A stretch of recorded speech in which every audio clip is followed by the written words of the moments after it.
di 50 anni e di 5 figli, venuti al mondo come conigli, partiti al mondo come soldati e non ancora tornati.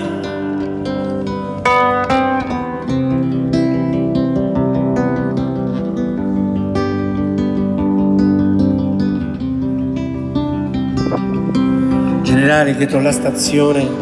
lo vedi il treno che portava al sole, non fa più fermate neanche per pisciare, si va dritti a casa senza più pensare che la guerra è bella anche se fa male, che torneremo ancora a cantare e a farci fare l'amore, l'amore dalle infermiere.